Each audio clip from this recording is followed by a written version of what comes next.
আমরা পশ্চিমবঙ্গের বাঙালিরা নিজেদের ইতিহাস খুব সহজে ভুলে যাই। তাই বাংলাদেশের স্বাধীনতার পিছনে আমাদের যে কতটা অবদান ছিল সেটা আমরা কেউ মনে রাখিনি, মনে রাখার কথাও না। তাই ইতিহাসের পাতাতেও স্থান পায়নি এবং এর সুযোগ নিয়েছে ভারত বিরোধী কিছু দল। শুনলে গর্ব হবে আপনাদের, 1971-এ মুক্তিযুদ্ধ হয়তো শুরুই হতো না যদি নাই পশ্চিমবঙ্গ থাকতো। পশ্চিমবঙ্গ ও পশ্চিমবঙ্গের আপামর বাঙালি যদি না রাজনৈতিক, সামাজিক ও অর্থনৈতিকভাবে পূর্ব বাংলার মানুষদের পাশে দাঁড়াতো, তাহলে বাংলাদেশ তৈরির স্বপ্ন কোনোদিনই বাস্তবায়িত হতো না। পশ্চিমবঙ্গে এমন কোনো রাজনৈতিক দল বা এমন কোনো সামাজিক প্রতিষ্ঠান ছিল না যারা এই সময় পূর্ববঙ্গের মানুষদের পাশে দাঁড়ায়নি। সাধারণ মানুষ তো বটেই, বরঞ্চ বহু নামি দামি তারকাও এই সময় নিজেদের উজাড় করে দিয়েছিলেন।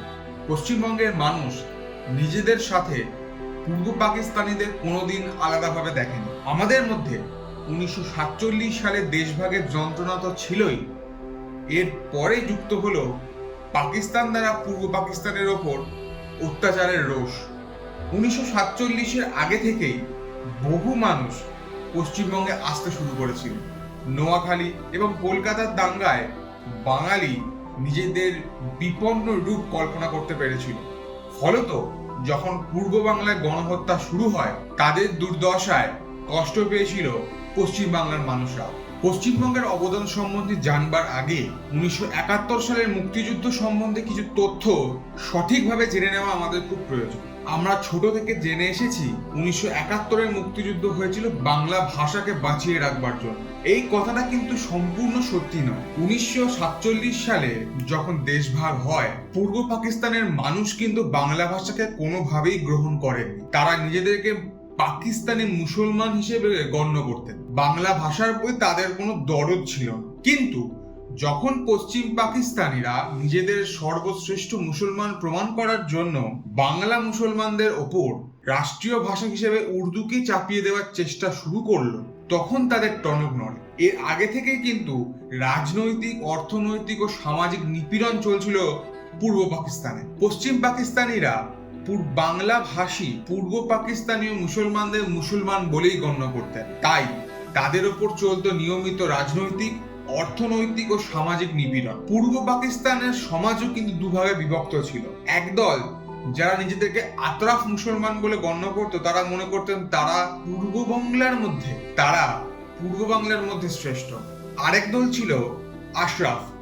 আতরাফরা আশরাফদের আবার নিচু চোখে দেখত।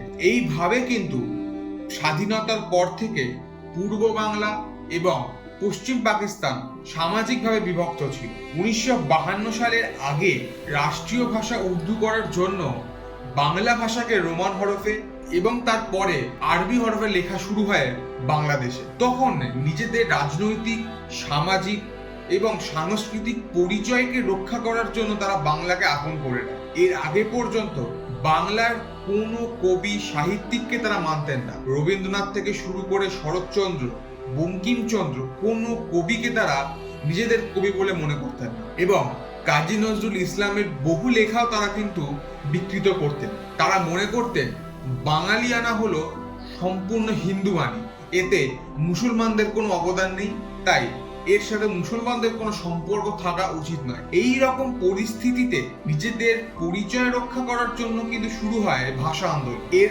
আগে অবধি বাংলার সাথে, অর্থাৎ 1960-এর দশক অবধি বাংলার সাথে পূর্ব বাংলার মানুষদের কোনো রকম কোনো সম্পর্ক ছিল না। এবার আসা যাক আসল বিষয়। আমি বলছি যে পশ্চিমবঙ্গ না থাকলে 1971-এর যুদ্ধ হতোই না। এর পেছনে কি কি কারণ হতে পারে? যে 1971-এর যুদ্ধে ভারত কিন্তু সরাসরি পূর্ব পাকিস্তানকে বা পূর্ব পাকিস্তানের ওপর হামলা চালায়নি। কারণ ভারত এটা বুঝতে পেরেছিল যে ভারত যদি প্রথমে আক্রমণ করে তাহলে আন্তর্জাতিক মহলে ভারতকে কিন্তু আগ্রাসী হিসেবে তুলে ধরা হবে। এবং সেই সময়টা ছিল রাজনৈতিক কোল্ড ওয়ারের সময়, যখন আমেরিকার সহ পুরো পশ্চিমী দেশগুলো ছিল পাকিস্তানের পক্ষে, চায়না ছিল পাকিস্তানের পক্ষে, শুধুমাত্র ভারত, পোল্যান্ড এবং সোভিয়েত ইউনিয়ন ছিল বাংলাদেশের পক্ষে। এই রকম পরিস্থিতিতে ভারতের পক্ষে কিন্তু সরাসরি যুদ্ধে নামাটা সম্ভব ছিল না। এই রকম পরিস্থিতিতে যখন মার্চে 1971 মার্চ মাসে যখন টিক্কা খান পূর্ব বাংলায় গণহত্যা শুরু করলেন, তখন কিন্তু প্রচুর পরিমাণে শরণার্থী ভারতবর্ষে আশ্রয় নিলেন। শুধু শরণার্থী নয়, আওয়ামী লীগের যে সমস্ত নির্বাচিত সদস্য 1971 ভোটে জিতেছিলেন তারাও কিন্তু পালিয়ে এলেন ভারতে।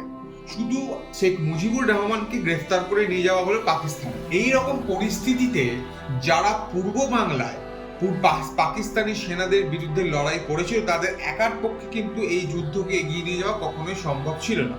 কারণ তাদের কাছে কোনো অস্ত্র ছিল না, তাদের কাছে কোনো ট্রেনিং ছিল না। এই রকম পরিস্থিতিতে দাঁড়িয়ে পশ্চিমবঙ্গ হয়ে উঠেছিল, এই পশ্চিম বাংলায় ছিল তখনকার দিনে বাংলাদেশের মুক্তিযুদ্ধের পরিচালনার মূল ক্ষেত্র। এখানে বসেই ভারত সরকার এবং পূর্ব পাকিস্তানের বহু নেতারা কিন্তু নিজেদের দেশের কাজকর্ম পরিচালনা করেছিলেন। পশ্চিমবঙ্গের মধ্যে তো আওয়ামী লীগের বহু নেতা তো পশ্চিমবঙ্গে চলে এলেন। এসে তারা কি করবে?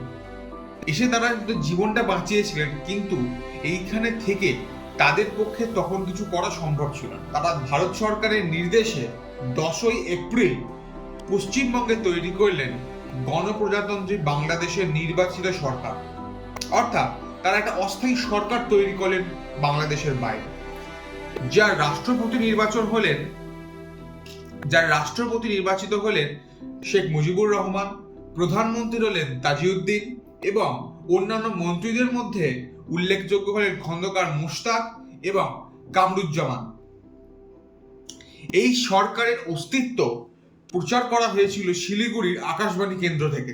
এই সরকারই কলকাতায় বসে পূর্ব বাংলার পুরো কার্যকলাপ পরিচালনা করত। 23শে মার্চ কলকাতা ইউনিভার্সিটির ইনস্টিটিউট হলে এক বিশাল জনসভার আয়োজন করা হয়। এই জনসভার উদ্দেশ্য ছিল সাধারণ মানুষের কাছে সাহায্যের জন্য আবেদন করা। কাদের জন্য? না, মুক্তি বাহিনীদের জন্য। মনে রাখবেন, এটাই হলো বাংলাদেশের জন্য পশ্চিমবঙ্গে গড়ে ওঠা সর্বপ্রথম জনসভা। 25শে মার্চ সারা পশ্চিমবঙ্গ জুড়ে বহু জনসভা, মিটিং, মিছিল শুরু হয়। এইখান থেকেই পশ্চিমবঙ্গের মানুষরা পূর্ববঙ্গের জন্য ত্রাণ সামগ্রী সংগ্রহ করতে শুরু করে। যা ত্রাণ সামগ্রী সংগ্রহ করা হতো তা বর্ডার পেরিয়ে চলে যেত পূর্ব বাংলায়। বহু বাঙালি রক্তদান শিবিরে নিজেদের রক্ত দিয়ে তাদের সহোদর বাংলাভাষী ভাইদের রক্ষা করেছিলেন। এই সময় 31শে মার্চ সারা পশ্চিমবঙ্গ জুড়ে পাকিস্তানের গণহত্যার বিরুদ্ধে মিছিল হয় এবং স্বতঃস্ফূর্তভাবে সারা পশ্চিমবঙ্গে বন্ধ পালিত হয়।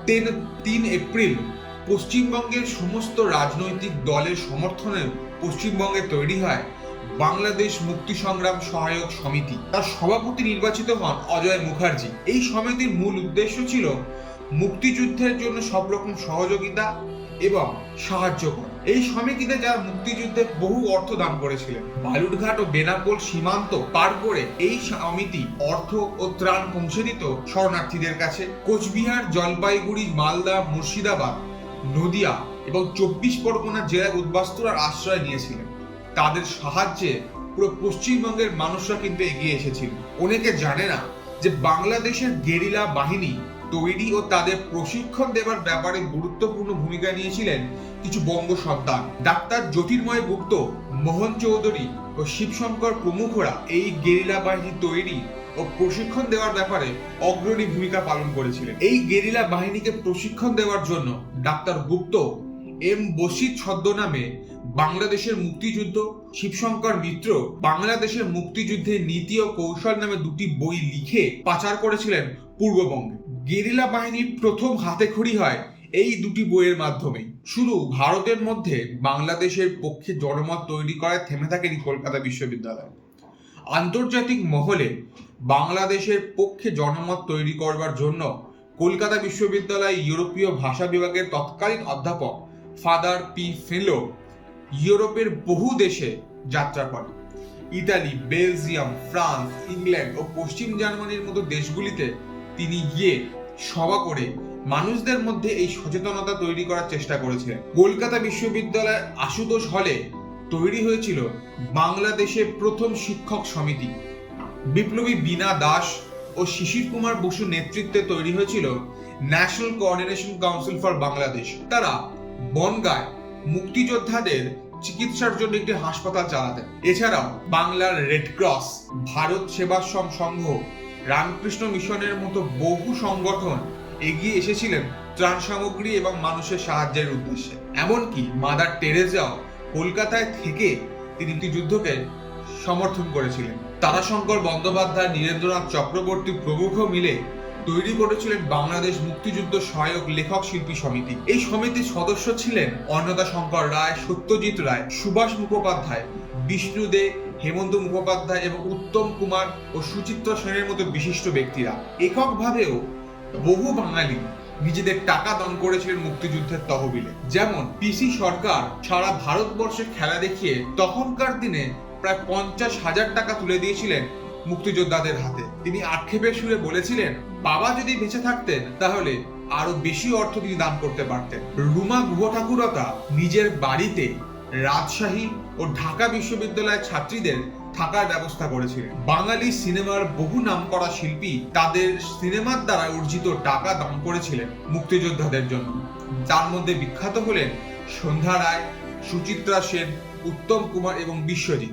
বহু হোটেলের মালিক বিনা খরচে বহু শরণার্থীদের থাকতে দিয়েছিলেন। এমনকি সাধারণ দোকানে গিয়ে নিজেদের মুক্তিযোদ্ধা পরিচয় দিলে তারা বিভিন্ন জিনিস কিনতে পারতেন অর্ধেক দামে। যখন পশ্চিমবঙ্গের সমস্ত ক্ষেত্রের মানুষরা এগিয়ে আসছেন মুক্তিযোদ্ধাদের জন্য, তাহলে বাঙালি খেলোয়াড়রাই বা কেন পিছিয়ে থাকেন? শরণার্থীদের নিয়ে তৈরি হয়েছিল কলকাতায় বাংলাদেশের প্রথম ফুটবল টিম, যারা প্রদর্শনী খেলার মধ্য দিয়ে টাকা সংগ্রহ করত।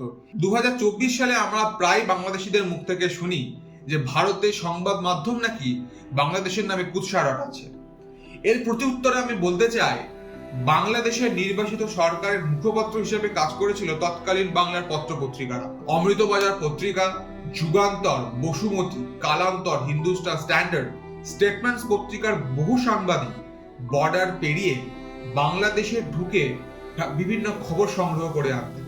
এই কাজ করতে গিয়ে বহু সাংবাদিক কিন্তু পাকিস্তান সৈন্যের হাতে মারা যায়, কিন্তু তারা নিজেদের কর্তব্যবোধ থেকে কোনোদিন পিছিয়ে আসেননি। মুক্তিযুদ্ধের ইতিহাসে আকাশবাণী নামটি কিন্তু ওতপ্রোতভাবে জড়িত।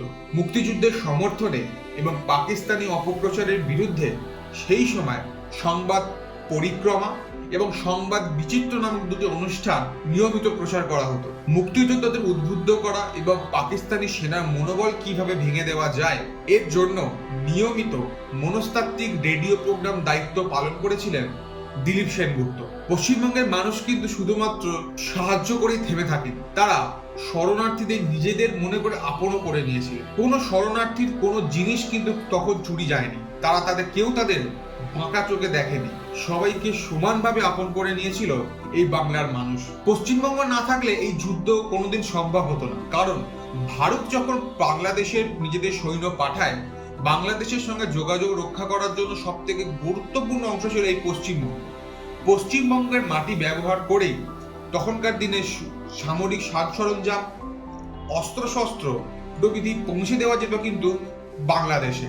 যদি পশ্চিমবঙ্গের মানুষ মন থেকে তাদেরকে সাহায্য না করতেন, তাহলে ভারতীয় সেনার পক্ষেও কিন্তু বাংলাদেশের মাটিতে যুদ্ধে জয়ী হওয়া খুবই দুরূহ হয়ে উঠত। সারা ভারতবর্ষ মুক্তিযুদ্ধে পূর্ব বাংলার পক্ষ নিলেও পশ্চিমবঙ্গ, আসাম, ত্রিপুরার এবং কিছু পূর্ব বিহারের মানুষরা কিন্তু এই যুদ্ধকে নিজেদের বলে ঝাঁপিয়ে পড়েছিলেন। আজকে ওপারের বাঙালি নিজেদের এপারের সাথে এক মনে করেন না, তারা ধর্মের অন্ধকারে নিমজ্জিত হয়ে নিজেদের ইতিহাস, সংস্কৃতি ও মানবাধিকারকে অস্বীকার করছেন। যে পাকিস্তান বাংলাদেশের মাটিকে বাঙালির রক্তে রাঙিয়ে দিয়েছিল, সেই পাকিস্তান তাদের কাছে এখন খুবই প্রিয়। এখন আমরা হয়েছি তাদের চক্ষুশূল।